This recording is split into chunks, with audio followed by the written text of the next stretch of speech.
Amen. Purihin ng Panginoon. Tayo po ay magbabasa ng salita ng Panginoon. Ganun din po. Ang ating pagbasa ay matatagpuan sa Galatians chapter 5:22 hanggang 25. Sabay-sabay nating basahin. But the fruit of the Spirit is love, joy, peace, patience, kindness, goodness, faithfulness, and gentleness. Self-control. And such things there is no law. Now those who belong to Christ Jesus have crucified the flesh with its passion and desires. If we live by the Spirit, let us also walk by the Spirit. Let us pray. Hallelujah. We thank you, Jesus. Hallelujah. Sige po, dumulog tayong lahat sa Panginoon. Magpasalamat po tayo sa Diyos. Hallelujah. Salamat po, Panginoon. Thank you, Jesus. Thank you, Lord. Thank you, Holy Spirit. Ibukas po natin ang ating mga labi. Pasalamatan ng Panginoon. Hallelujah, hallelujah, hallelujah. Thank you, Jesus. We praise your name. We praise your name, Lord Jesus. Maraming salamat po, Panginoon. Salamat po, O Diyos. Salamat sa kalakasan. Salamat sa buhay. Salamat sa pamilyang meron po kami, Panginoon. Maraming salamat po, O Diyos, sa provision na patuloy niyo pong binibigay po sa amin. Salamat po, Panginoon, sa kabutihan niyo po sa aming buhay, Lord God. Hallelujah, hallelujah, hallelujah, hallelujah, Lord Jesus. We thank you. Aming amang makapangyarihan sa lahat, salamat po, O Diyos, sa gabing ito, O God. Tunay nga po na Ikaw ang nagtalaga sa amin upang kami po ay dumako sa lugar na ito, O God. Salamat po, Panginoon, dahil alam po namin na may gagawin ka po sa aming mga buhay. Alam po namin, Panginoon, na patuloy kang kikilos sa aming mga buhay, Panginoon. Naniniwala kami, Lord God, na Ikaw ang Diyos na tapat, Panginoon, at patuloy na i-reveal ang iyong sarili sa amin through your word, Panginoon. Lord, as we listen to thy word, Lord, Ikaw po ang bumasag sa puso namin, puso namin nagmamatigas sa inyo, Panginoon. Puso namin na hindi sumusunod sa inyo, Lord God, Panginoon. Sa gabing ito, Lord, tuturuan niyo po kami, Panginoon. And I pray, Father, in the name of Jesus, let your Holy Spirit touch us tonight, Panginoon. Hayaan niyo po, Panginoon, na banal na Espiritu ang magturo sa amin sa gabing ito, Lord God. Lord, ano man po ang gumugulo sa aming isipan, Panginoon, ito po ay alisin niyo sa pangalan ni Jesus. Sa pangalan ni Jesus, Lord God. Magkaroon po kami ng focus, Panginoon, sa iyong mga salita, Lord God. Lord, sa gabi ito, Panginoon, Ikaw lamang po ang maitataas. Wala na pong iba, O Diyos. Salamat po, O God. Ito po ang dalangin namin sa pangalan ni Jesus ng lahat ng magsasabi ng Amen. Lord. Hallelujah. Isa pang malakas na palakpak sa Panginoon. Thank you, Jesus. Sige po. Hallelujah. Purihin ng Panginoon. Kamusta po ang bawat isa? Amen. Pwede bang bago tayo magsimula ng preaching, pwede natin kamayan ng bawat isa? Patiin po natin.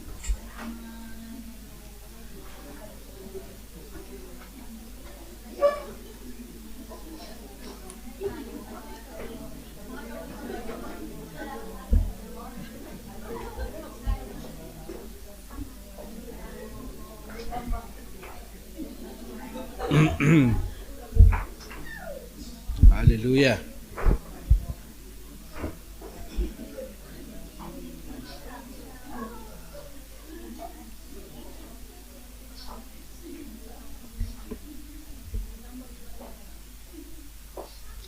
Amen. Purihin ng Panginoon. Hallelujah. Ready na po tayo mag-aaral ng salita ng Panginoon. Praise the Lord. Purihin ng Panginoon. Natutuwa tayo. Nagagalak tayo na ang mga bawat isa po ay narito sa gawain ng Panginoon. Amen? Nagagalak ba kayo na kasama nyo yung katabi nyo ngayon? Amen. Praise God. Galak na galak, ha? Praise the Lord. Amen. Purihin ng Panginoon. So, ipagpapatuloy po natin ang ating series, which is Fruit of the Spirit. What are the fruit of the Spirit? What is the fruit of the Spirit? Love, joy, peace, patience, kindness, goodness, faithfulness, gentleness, and self-control. Ayun, very good. Palakpakan natin ang Panginoon. Ayan, ha? Pag natapos po natin ito, dapat kabisado na, ha? Amen. Ang ating pong focus for tonight is about goodness, fruit of the Spirit, which is goodness. But let me start with a story. A man was driving home one day when another car suddenly cut him off in traffic. Meron daw po isang lalaki, itago na lang natin sa pangalang Mamboy. A man was driving home one day when another car suddenly cut him off. Kinat siya sa trapiko, habang nag-drive siya. Furious, he slammed the horn, rolled down his window, and yelled, "Learn to drive, you maniac," sabi niya. Siguro kung ano pa yung sinabi. No? Then he noticed something. The car behind him was full of people from his church. And to his horror, he remembered he had a bumper sticker that read, "Honk if you love Jesus." Talagang binusinahan daw niya kasi yung nag-cut sa kanya, binusinahan niya ng matindi. Talagang siguro umuusok yung busina. At binabaan daw niya ng bintana at sinabihan niya, you learn to drive, you maniac. Tapos nakita niya sa likod, isa pa lang punong-puno ng yung sasakyan na punong-puno ng mga miyembro niya. Miyembro niya. At naalala niya sa likod ng kanyang sasakyan ay may nakalagay na sticker, "Honk if you love Jesus." Ibig sabihin ng honk, bumusina if you love Jesus. Later that Sunday, one of the church member teased him. Sabi dong church member, "Pastor, I saw you praising Jesus with your horn this week." Nakita daw niya, pinupuri ang Panginoon through the horn. He chuckled and said, "That was a sanctification test." Ano po ang makikita natin? Goodness isn't just what we show at the church. It is who we are in the traffic, at home, and social media. Lalong-lalo na yung social media. Maraming warrior, keyboard warrior. Ulitin ko mga kapatid yung point ng story. Goodness isn't just what we show at the church. Hindi yung dahil nandito lang tayo sa simbahan, mukha tayong good. Tignan nyo nga katabi nyo, mukha bang good? Pastor, hindi mukhang kriminal pa rin Wag naman, joke lang. Okay? It's not what we show in the church. It is who we are in the traffic, at home, and on social media. God's goodness in us shows even when someone cuts us off, especially when someone cuts us off. Kahit na merong mag-cut sa atin, nandun pa rin dapat yung ating kabutihan. Just a moment po. Okay ba yung ating sound? Meron ba tayong sound sa Zoom? Baka hindi nila naririnig ng maayos. Paki-check na lang po. Okay? Our new identity determines our action. Tayo po ay bago ng nilalang. Amen? Sabi ng Biblia, 2 Corinthians 5:17, "Therefore, if anyone is in Christ, he is a new creation. The old has gone, the new has come." Ikaw ay bago ng nilalang. Ang luma mong pagkatao ay namatay na. Wala na. Amen? Ngayon po ay bago na tayo. So, yung ating pong new character, yung action, ay dapat nakabase dun sa ating kung sino tayo. Yung ating new identity. Who we are should determine what we do. The Bible says, "Therefore, if anyone is in Christ, then he is the new creation. The old has gone, the new has come." So, as we continue our series on the fruit of the Spirit, today we focus on goodness. What it is, where it come from, and how we can walk in it. Number one, what is goodness? Ano ba yung goodness? Intindihin po natin yung goodness. Number one, una, it is from the Greek word agathusone. Ibig sabihin nun ay intrinsic goodness.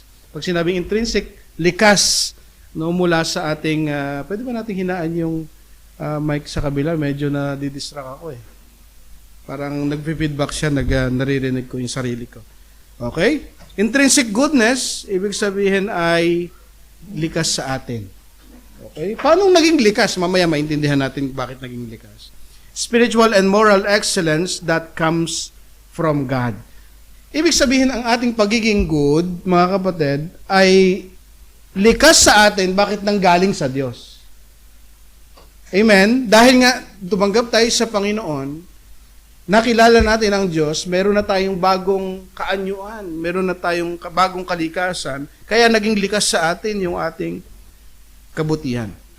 A biblical term emphasizing kindness rooted in virtue, not just outward behavior. Hindi lamang ito ay makikita natin yung goodness, mga kapatid, in biblical term, ang emphasis niya ay kindness rooted in virtue.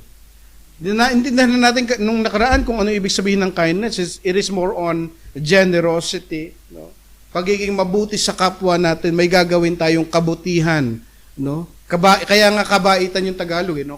Kabaitan dahil meron nanggagaling sa kabutihan. Okay? So yun yung ating naintindihan last time.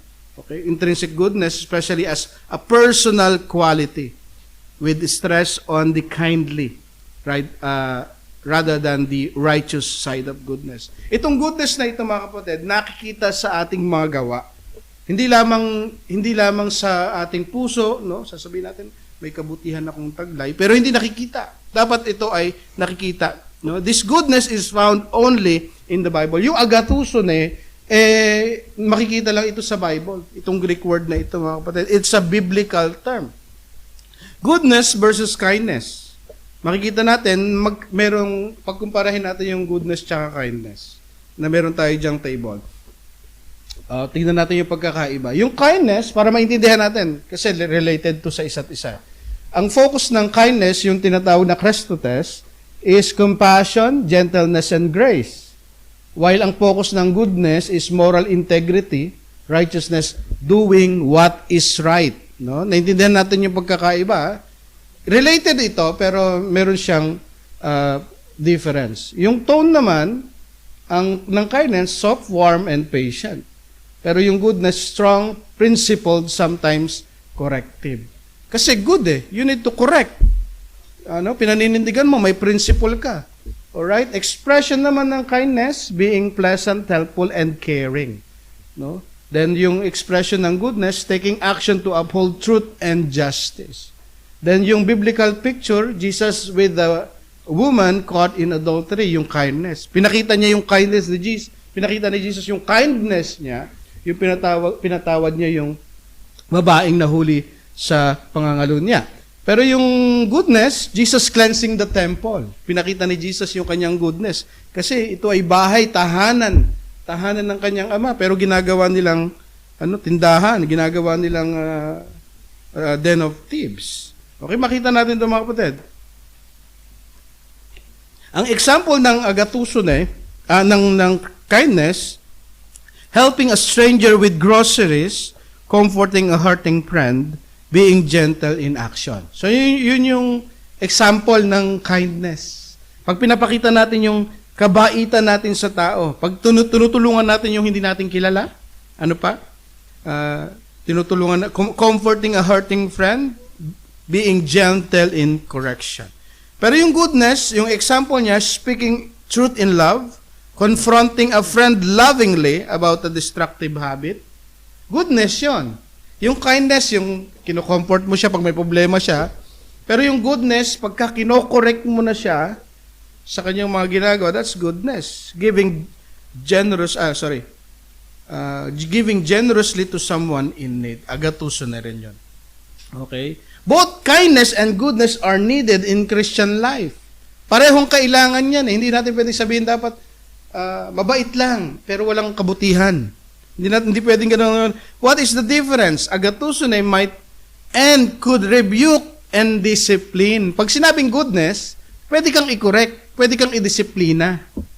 Okay? Kaya pareho kailangan natin, mga kapatid. Hindi pwedeng kindness lang. Hindi, pasensya mo lang, mabait lang. Hindi, kailangan mo din minsang dagukan.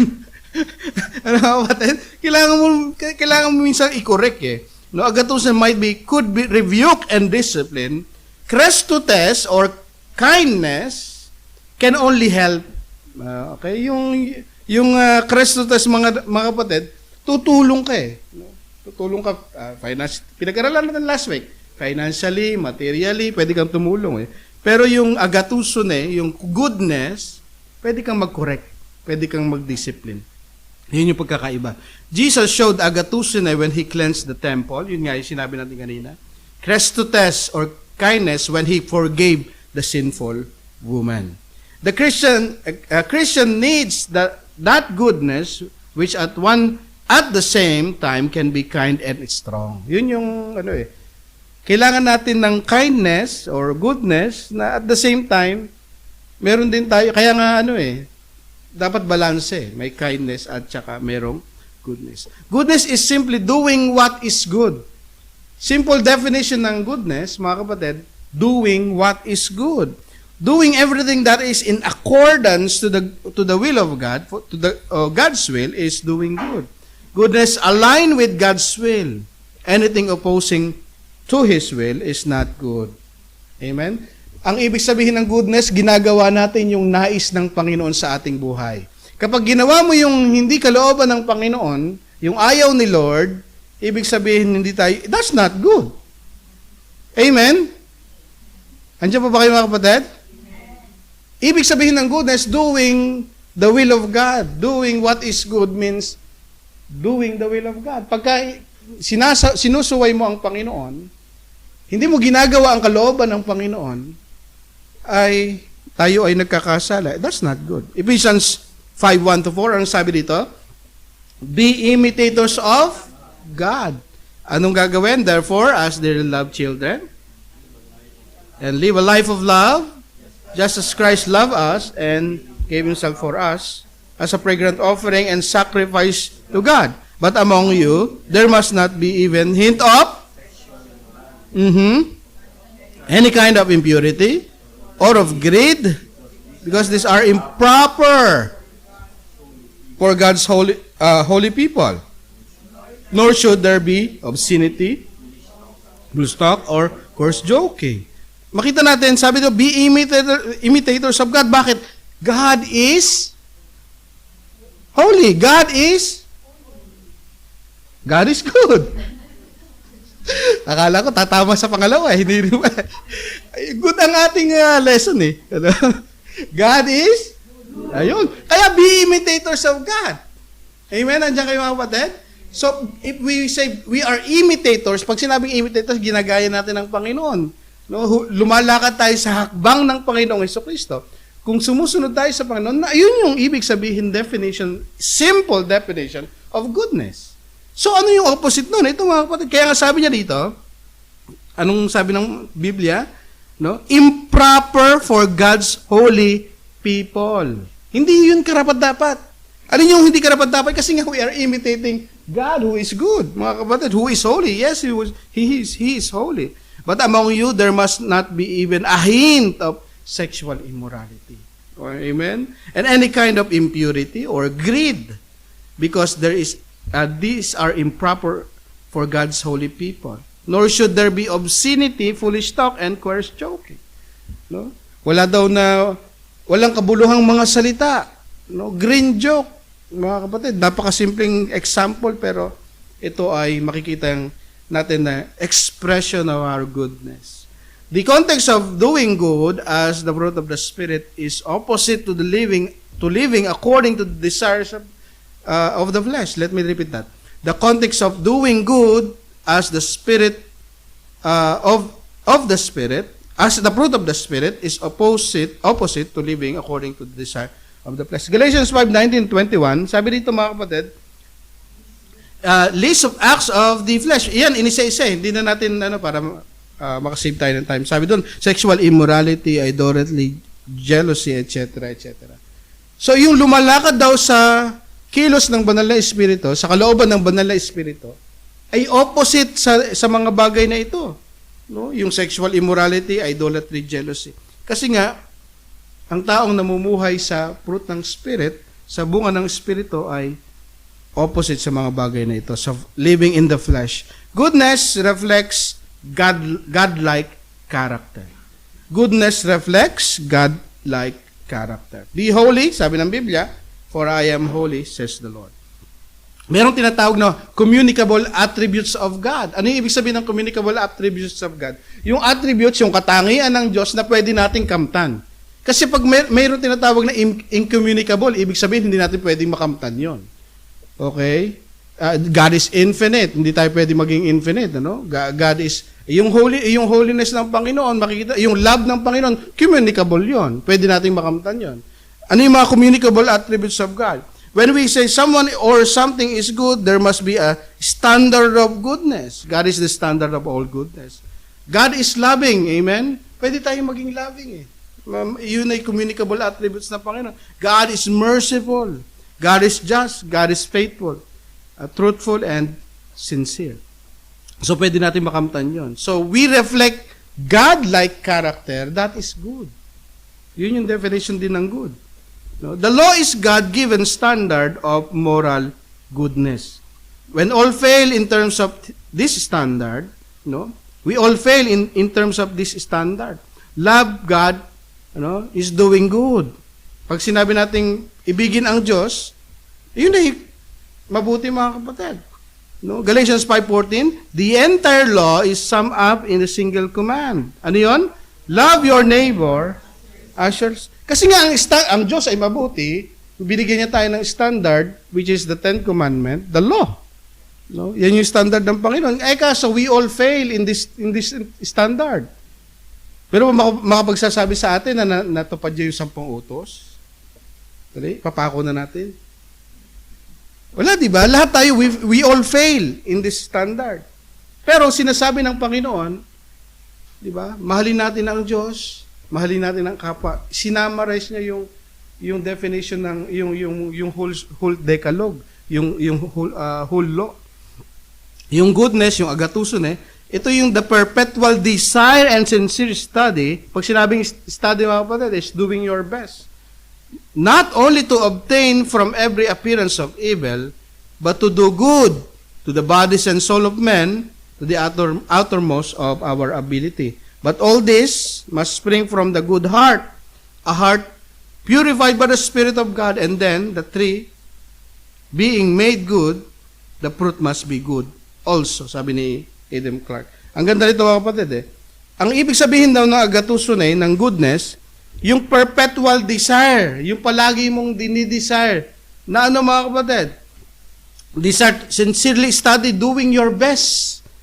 Not only to obtain from every appearance of evil, abstain from every appearance of evil, but to do good to the bodies and soul of men. Palagi mo daw dinidesire sa iyong puso, sa iyong isipan, na mapabuti ang bodies and soul of men. Hindi lamang physical, idinidesire mo yung kabutihan ng kapwa, kundi pati yung kanyang kaluluwa. Okay? A heart purified by the Spirit. Pero saan ang galing itong kabutihan ito? Galing dun, nung niregenerate tayo ng Panginoon. Because, kaya nga fruit of the Spirit A person is good when he is willing to help others in their need. Sabi ni Luther. Mabuti daw tayo pagka nandun yung pagnanais, tulungan yung ating kapwa. Number 2, saan ang galing? Where does goodness come from? Diba? Implied naman yan na tanong yan God is good. Everybody say, God is good. There is no such thing as goodness apart from God. Walang goodness kung wala ang Diyos. Apart from God, there is no such thing as good. It does not exist. Sabi ng Psalm 119 verse 68, you are good and do good. Teach me your statutes. Diba? Teach me your ways.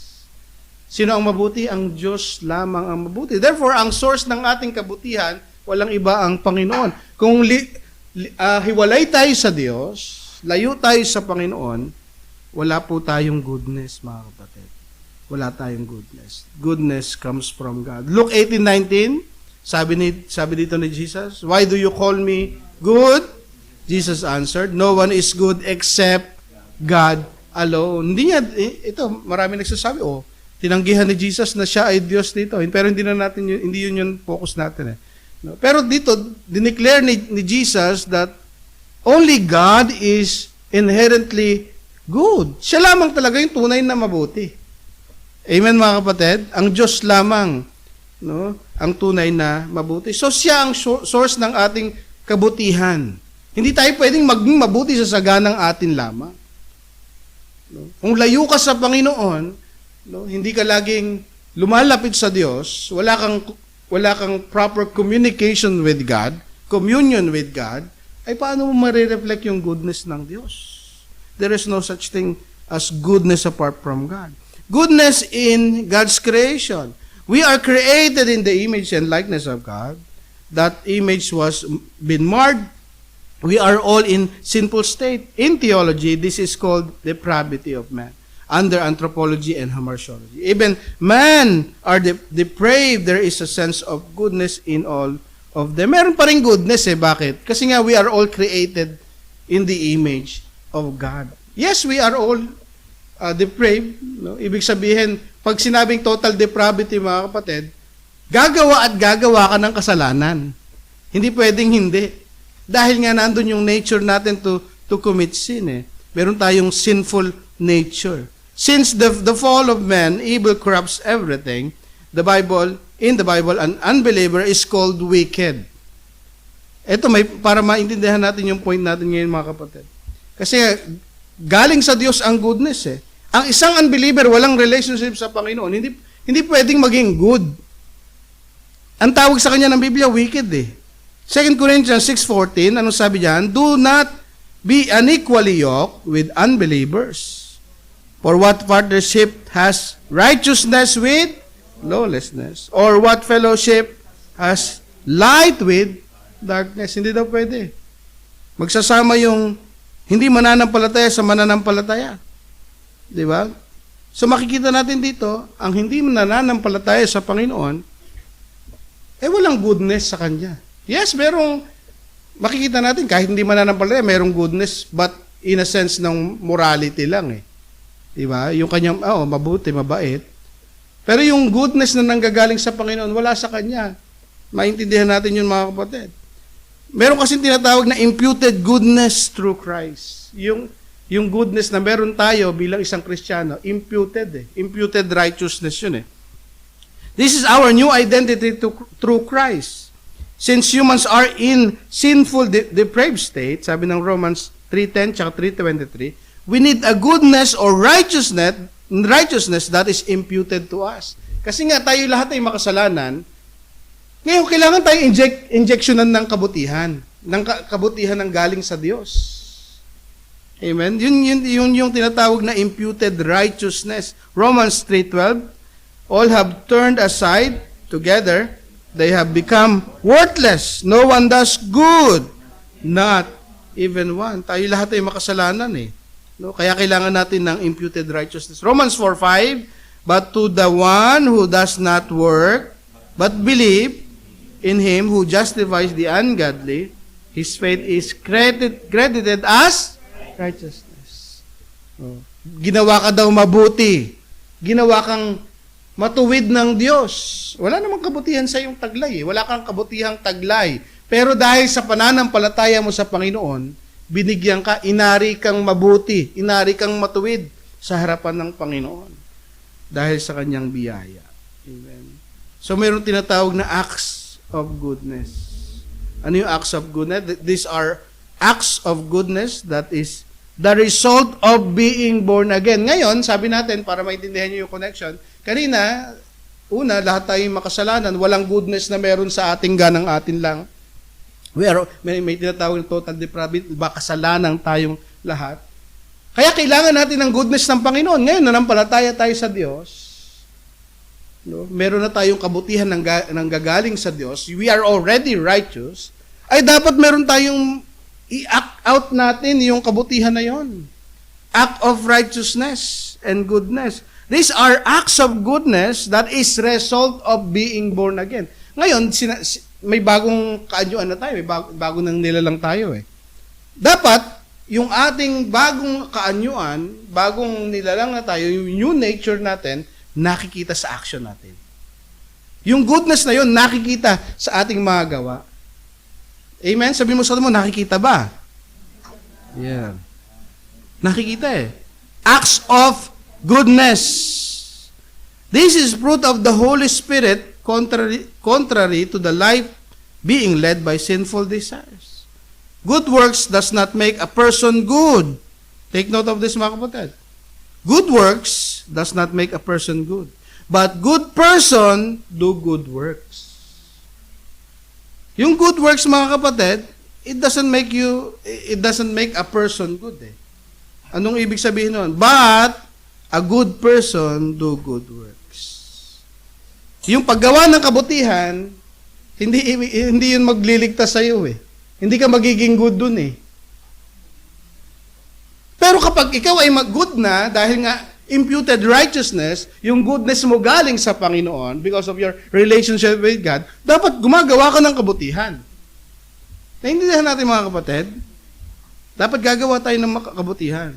The Bible keeps on encouraging believers to do good because this is our new identity. Sinasabi ng Biblia, gumawa ng mabuti, gumawa ng kabutihan. Bakit? Ini-encourage tayo, bakit mamuhay ng ayon sa ating bagong kaanyuan, bagong kalikasan. Yun yung sinasabi ng Biblia. Bakit sinasabi ng Biblia, gumawa ng mabuti, wag daw tayong manghihinawang gumawa ng mabuti. Bakit? Ito yung dapat nating ipamuhay. Katulad ng isang illustration mga kapatid, a royal blood that was been brought back to the palace and taught how to true royal blood behaves. Katulad ng isang royal blood, no? Yung mga kwento ng fairy tale, di ba? Yung mga kwento ng Disney, ganun eh. Yung bata, pinanganak sa mahirap. Yung pala, royal blood. Ano? Ganun yun. Tapos babalik doon sa palasyo. Tapos, tuturuan kung paano umasta ng parang royal blood. Tapos makakilala ng prinsipe. Tapos, and happily ever after. Parang ganun yung ating buhay mga kapatid eh. Tayo ay mga royal blood, no? Na parang tayo ay napunta sa mundo, sa peasant, namuhay na parang peasant. At babalik tayo dahil yun yung ating new identity eh. Kailangan tayong umakto na parang tayo ay royal blood. The same principle. We are citizens of heaven. Yung ating bang mga kilos panglangit. Baka umaapoy-apoy na yung ating mga baka hindi pang langit mga kapatid. Yung naiintindihan niyo ba yung sinasabi natin? No? The Bible keeps encouraging believers to do good because this is our new identity. Yun yung ating identity. Dapat mamuhay tayong ayon sa ating identity. For this very reason, sabi ng 2 Peter 1:5-7, for this very reason, make every effort. Sabihin nga natin, make every effort. Make every effort. May gagawin ba? Wala. Hindi, mabait na ako, pastor, mabuti na ako eh. Niligtas na ako niligtas na ako ng Panginoon, save na ako eh. Once save, always save na ako eh. Ganun ba 'yon? Anong gagawin? Sabi dito, make every effort. Ang gagawin? To add to your faith goodness. Hindi pwedeng, nananampalataya ako, pero hindi natin pinamumuhay yung ating pananampalataya. Idadagdag daw natin yung kabutihan. Goodness, ano pa? And to goodness, knowledge, and to the knowledge, self-control, and to self-control, perseverance, and to perseverance, godliness, and to godliness, mutual affection, and mutual affection, love. But yung point dun add to your faith, goodness. Tapigin mo yung katabi mo, goodness daw. Huwag puro faith. Hindi pwedeng, ako, Christian na ako, born again ako. Pero saan banda yung goodness? Basta hanapin mo lang, nandyan lang yun. Makikita mo rin yun. Pero mga kapatid, sabi ng Biblia, make every effort. Merong effort eh. Yes, yung ating goodness galing sa Diyos eh. Imputed righteousness, wala na tayong idadagdag doon eh. Pero yung ipamumuhay mo, kailangan meron kang gawin doon eh. Amen? Meron kang pagsunod na dapat gawin. Pangatlo, ano yung picture? What does goodness look like? Yung portrait ng goodness. Acts of goodness flow from the new nature. Sa bagong kalikasan natin eh. An unbeliever needs to be born again first, and then he can worry how to live a righteous life. Natandaan natin Kasi kung isang tao ay unbeliever, wala siyang relationship sa Panginoong Hesus, hindi siya nananampalataya, hindi niya wag niya nang problemahin yung pagiging good. Paano kaya maging mabuti? Wag niyang unahin yun, hindi yun problema eh. Magkaroon muna siya ng relationship sa Panginoon. Doing good deeds without Jesus, ito nga yung pinost ko eh. Doing good deeds without Jesus is like handling over your life savings at the bank without ever opening an account.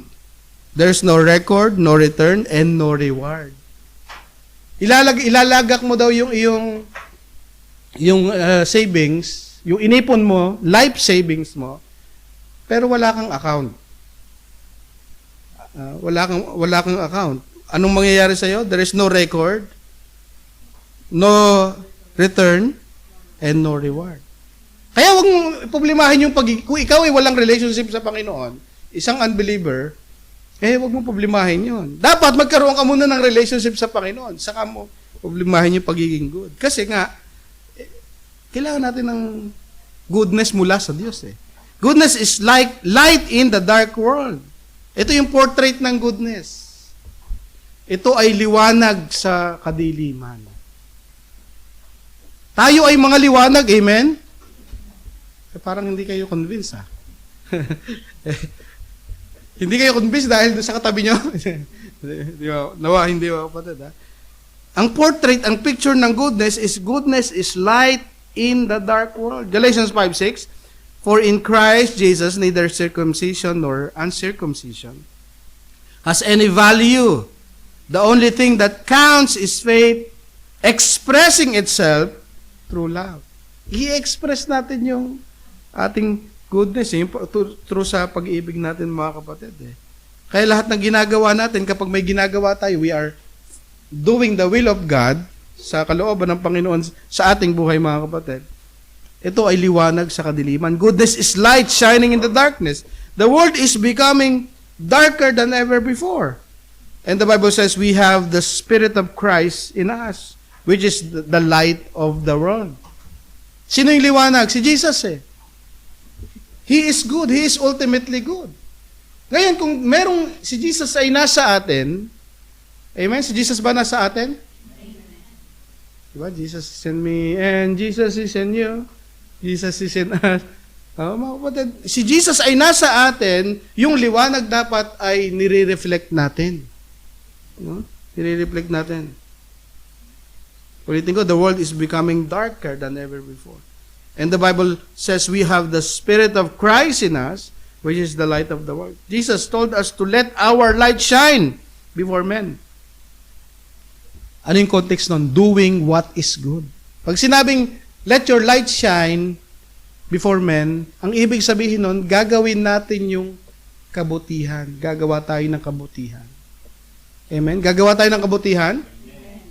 Kasi nga nire-reflect natin yung light ng Panginoon. Basahin natin Matthew 5:16. In the same way, let your light shine before others, that they may see your good deeds and glorify your Father in heaven. Yung sinasabing light doon, good deeds.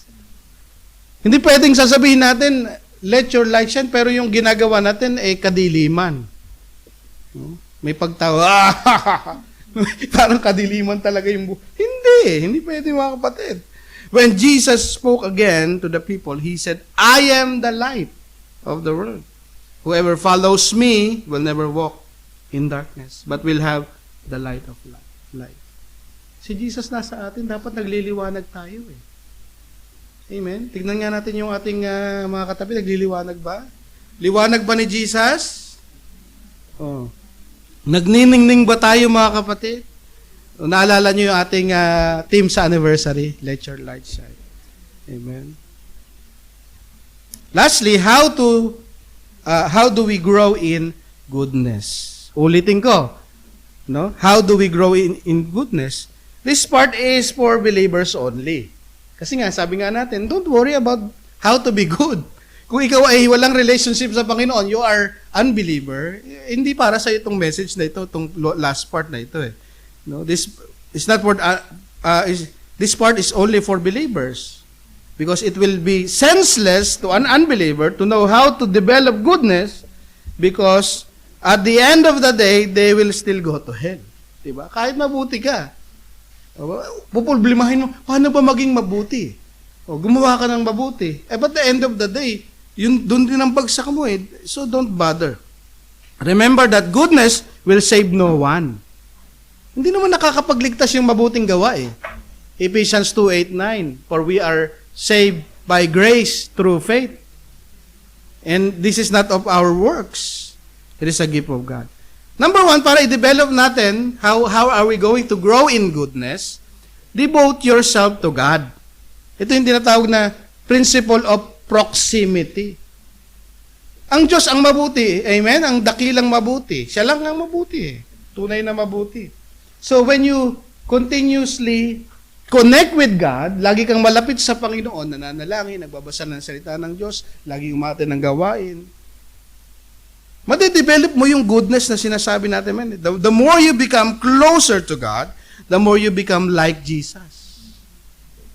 Diba? Sa Old Testament, kapag nai-encounter nila yung tinatawag na theophany of God, yung appearance of God, nagbabago sila eh. Si Moses, nagbago yung kanyang kaanyuan eh. Nagliliwanag yung kanyang mukha eh. Yun yung tinatawag nating principle of proximity. Marireflect mo yung liwanag ng Diyos pag lagi kang malapit sa Panginoon. Kamusta yung ating devotion, yung relationship natin sa Panginoon? No? Merong nag-o-object eh, di ba? Bakit ka simba ng simba? Di ba? Sabi nila, simba ka ng simba. Asa masama naman ang ugali mo. Di ba? Sabi nila, kaya nga ako nagsisimba kasi mas kailangan ko si Lord eh. Mas naiintindihan ko na kailangan ko si Lord. Di ba mga kapatid? Sasabihin na siya, nagsisimba ka pa masama naman ugali mo. Di ba? Kaya nga kailangan natin yung principle of proximity. Lalong lumapit sa Panginoon. Lalo kang parang may problema sa buhay mo. Hindi mo makontrol yung sarili mo. Meron kang problema sa pagiging good, pagiging kind. Lalo kang lumapit sa Diyos. Amen? Yun yung number one principle how to grow in goodness, devote yourself to God. Lalo tayong lumapit sa Diyos. Through prayer, through reading His Word. Lumapit tayo sa Diyos. Sa gawain, huwag natin kakaligtaan yung gawain. Diba? Subukan nyo laging lumayo sa Panginoon, lumayo sa gawain. Diba? Yung ating pag-uugali, nagbabago eh. Diba? Kasi nga yun yung tinatawag na principle of proximity. Lalo tayong lumapit sa Panginoon. Number 2, know the will of God. Para lumago tayo sa goodness, alamin natin ang kalooban ng Panginoon. The Word of God is the will of God. Romans 12:2 sabi na, do not be conformed to this world, but be transformed by the renewing of your mind. That by testing, you may discern what is the will of God. What is good and acceptable and perfect. Alamin natin yung kalooban ng Panginoon sa buhay natin para lumago tayo sa goodness. Ano ba yung kalooban ng Panginoon? Alamin natin yung kalooban ng Panginoon. At huwag tayo makipamatok. No? Umayon sa takbo ng sanlibutan. Alamin natin yung kalooban ng Diyos sa ating buhay. Pangatlo, use the right standard. Para mamuhay tayo ng mayroong kabutihan na nanggagaling sa Diyos, dapat yung ating panukat ay tama. Tamang panukat. Anong ibig sabihin nun? If there is goodness scale and we put Hitler somewhere near the bottom and Mother Teresa somewhere above there, above where would you put yourself? Ito daw yung goodness scale. Kung si Hitler daw yung sa end of the scale, tapos si Mother Teresa, kilala niyo si Mother Teresa siguro. Kilala niyo din si Hitler. Tama? Nilagay natin doon sa dalawa na yun. Nasaan ka kaya? Basta nagmana ako kay Hitler eh. Yung ugali ko eh. Ano? Yun ang problema. Pagka ginawa nating scale yung dalawa na yun. How about that? How about putting God as the standard of goodness? God is the ultimate good. Hindi si Hitler, hindi si pastor, hindi si brother, yung sukatan ng kabutihan. Amen? Hindi yung kapwa mo ang sukatan ng kabutihan. Ay, mabuti ako kasi si sister, alam kong buhay niyan eh. Ay, huwag mong gawing sukatan ng kabutihan yung kapatid. I hope naiintindihan yung sinasabi ko, kapatid. Kasi magiging self-righteousness yun. Yung sukatan, gumamit ka ng tamang scale. Ano ang tamang scale? Standard of goodness. Nothing else than God. Yun yung standard ng goodness. Ang Diyos lamang. Ang tanging mabuti. Kasi pag ginamit natin ang tao sa standard of goodness, scale of goodness natin, laging mali. Pag tinignan mo si Hitler, o kaya yung Kapitbahay mo, si Mang Boy, ay, mas mabait pa ako dyan eh. Self-righteousness ang mangyayari sa iyo. Mga kapatid. Kung si Mother Teresa naman yung scale of your goodness, kapatid, hindi yun yung standard eh. Amen? Si God lang. Do not measure your goodness using other people's goodness. Pag mineasure mo yung goodness mo, sa pamamagitan ng goodness ng iba, hindi ka hindi magdi-develop yung goodness mo. Nandiyan kayo? Hindi, sige, gagawin ko rin to kasi ginagawa rin ni sister eh. Si pastor nga eh. Tumutoma eh. Tutuma rin ako. Yung standard of goodness mo si pastor. Mali ka. Nandiyan kayo mga kapatid? Yung standard of goodness mo, hindi. Yes, we can be inspired with leaders. Yung gumagawa ng matama. We can be inspired with them, pero hindi sila ang standard of goodness. Kaya nga sabi ni Apostle Pablo, imitate me as I imitate Christ. Hindi niya sinasabing imitate me. Mali. Pagka yung interpretation natin, mali ang interpretation natin. Ang i-imitate mo daw kay Apostle Pablo, kung paano niya i-imitate si Christ. Naintindihan niyo ba yung sinasabi ni Apostle Pablo? Hindi niya sinabing, i-imitate me. Hindi. Sabi niya, imitate me as I imitate Christ. Ibig niya sabihin, ikaw at si Jesus Christ. Kung paano kung i-imitate si Jesus, yun lang ang i-imitate mo sa akin. Naintindihan niyo ba? Hindi si Apostle Pablo ang i-imitate. So therefore, kapag hindi niya ini-imitate si Christ, hindi mo na i-imitate siya. Kasi nga, si Jesus ang standard na gagamitin natin.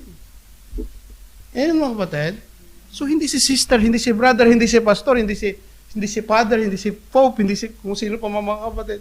Ang standard of goodness. We must use the right standard. 1 Peter 1:16, sabi dito, for it is written, be holy because I am holy, sabi ng Diyos. And number 4, value integrity. Para ma-develop yung ating goodness, mag-grow tayo sa goodness, pahalagahan natin yung tinatawag na integrity. Integrity is what? Doing what is right even no one is around. Yun yung integrity. Pahalagahan natin yun. Gagawin mo daw yung tama, yung mabuti, kahit walang nakakakita. Madaling gumawa ng mabuti pag nakikita ni Mrs., nakikita ni pastor, nakikita ni mister, nakikita ng mga anak, nakikita ni nanay, nakikita ni tatay. Tama? Madaling gumawa ng mabuti. Hindi. Hugasan ko yung pinggan. Si daddy, si mami. Maglilinis ako ng bahay. Si mami. Pag wala, gagawin mo ba yun? Diba? Integrity is doing what is right even no one is around. We must be a man of our own word. Yung sinabi natin, dapat ginagawa natin, pinapahalagahan natin yung integrity. Integrity is having a good name. This is better than gold. Sabi ng Proverbs 22 verse 1. Basahin natin. A good name.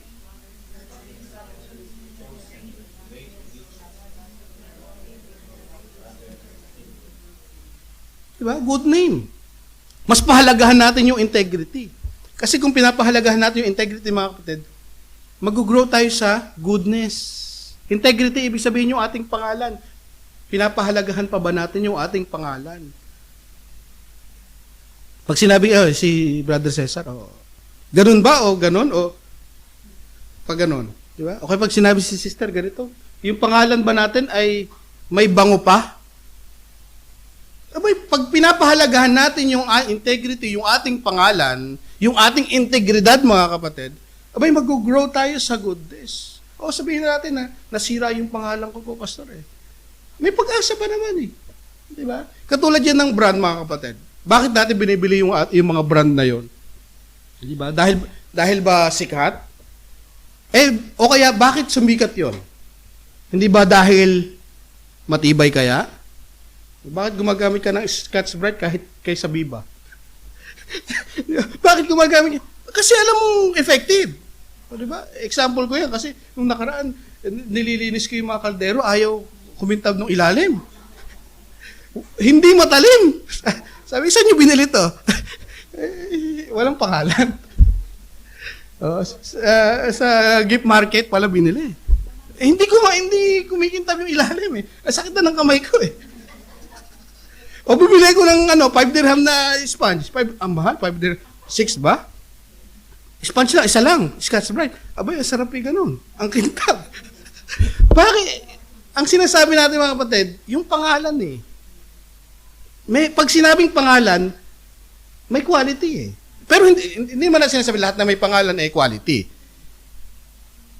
Kaya nila tinatangkilik yung pangalan dahil nga quality. Pero siyempre may mga sikat na pangalan, ang mahal-mahal, branded, pero hindi naman quality. Naintindihan natin, accept natin yun eh. Pero yung principle na bakit tinatangkilik, dahil nasubukan na, kaya siya nagmahal. Diba? Ganun din yung pangalan natin. Iniingatan pa ba natin yung pangalan natin? Kasi kung iniingatan natin, we will grow in goodness. Are we a man, are we people of our own word? Pag sinabi natin, ginagawa ba natin? Kasi ganung paraan, iniingatan natin yung pangalan natin. Ay, pag sinabi niya ni pastor, ay, gagawin talaga niya. Ay, pag sinabi ni brother, ay, hindi na niya gagawin. So, kalimutan mo na yun. Hindi nga kapatid, iniingatan ba? Value integrity. Number 5, get rid of hypocrisy. No? Para lumago tayo sa ating goodness, tanggalin natin yung pagkukunwari sa ating buhay. Hypocrisy is the opposite of integrity. You are not honest. If you are not honest in what you are doing, you do this to show off. Pagka hindi tayo honest sa ating mga ginagawa lang natin to show off, hindi tayo lalago sa goodness. So get rid of hypocrisy. Kasi opposite yan nung integrity. Bakit? Nagpapakitang ka lang eh. Gilas ka lang, di ba? Nagpapakitang tao ka. Mabait ka kapag kaharap yung mga kapatid. Mabait ka kapag nandyan si pastor. Di ba? So, get rid of hypocrisy. Kapag meron yan, mga kapatid, we will not be good. Number 6, choose your company wisely. Piliin daw natin yung mga kasama natin. Wisely. Choose your friends wisely. Kung gusto mong lumago sa pagiging good. Do not be misled, sabi ng Biblia. 1 Corinthians 15:33. Bad company corrupts good character. Ano ba yung company dyan? Yung kumpanya ba? Hindi. Ibig sabihin yung kasama mo sa buhay. No? Yung palagi mong kasama. Kapag daw ang palagi mong kasama, ibig sabihin ng palaging kasama, you choose those people to influence you. Yun yung ibig sabihin natin dito eh. Ito yung mga taong pinili mo para impluwensyahan ka, abay, delikado ka. Yung bad company corrupts good moral, maaapektuhan ka eh. Diba? Meron ditong kwento mga kapatid. Have you ever heard anyone say, bird of a feather, same feather flock together? Nadinig nyo na yun, di ba? No? Bird with the same feather are the same bird. Ibig sabihin, bird with the same feather, ay magsasama-sama. Kasi pareho sila ng katangian. Eh. Have you ever stopped and really asked yourself what it means? Let me tell you the story which will help you to understand. Ito is a short story. One spring, many crows began to pull up a farmer's young corn. The farmer loaded his shotgun and went out to frighten them away, yung crow daw. Di ba? Sa maisan ng isang farmer. So yung farmer, niload daw niya po yung shotgun niya, then bang! The farmer fired at the crows and hurried out into the fields to see how many he had hit. Ilan yung tinamaan niyang crow. To his surprise, he found that besides killing 3 crows, he had wounded Polly, his pet parrot. Nandun yung kanyang parrot kasama doon sa tinamaan. No? You can imagine how excited his children were when he came home with Polly in his hands. "Oh, Daddy!" they cried. "Who was the cruel as to hurt Polly? Poor Polly. Where was she?"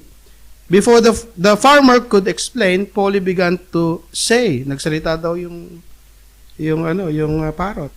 bad company, sabi nung parrot. That is certainly the truth. Polly loved the man. Buti nakasurvive. Then he explained to his children that Polly had evidently seen the crows in the field and had left the house. She was allowed out to her cage a great deal of time and had gone to join the other birds. She had been among the crows when the farmer fired them. You see, Polly was keeping bad company. Children. No, sabi nung farmer. So bad company corrupts good moral. Maaapektuhan tayo whether we like it or not.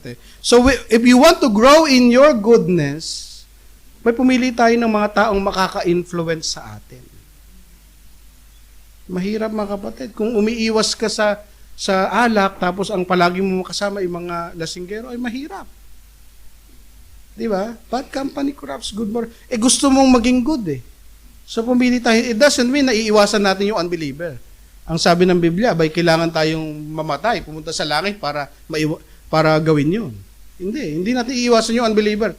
We need to share the gospel to them Pero yung mga taong pipiliin mo para maka-influence sa'yo, yun yung kailangan mong pag-ingatan. Hindi lahat, mga kapatid. Lastly, live like Jesus. Kung gusto mo mag-grow sa goodness, lagi nating itanong yung panahon namin, yung mga kabataan kami, merong sinusuot kami, WWJD. Ano yung ibig sabihin na? What would Jesus do? What would Jesus do? Ano yung gagawin ng Panginoon sa ganitong sitwasyon? O may sitwasyon ka, tatanungin mo yung sarili mo, what would Jesus do? Ano kaya yung gagawin ng Panginoon? Yun ngayon yung gagawin mo.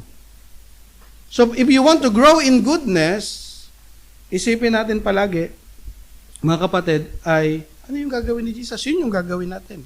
Before making any decision or before doing something. Live like Jesus. Amen? Let me close this message. If you belong to Christ, you are already or have a new identity. You are not trying to become good. You are good through Him. And that goodness should bear fruit. Dapat makita sa atin yung goodness na yun. Sabi ng Galatians 6:9-10, and let us not grow weary of doing good, for in due season we will reap if we do not give up. So then, as we have opportunity, let us do good to everyone, especially to those who are in the household of faith. Amen. Let us all stand. Thank you, Lord.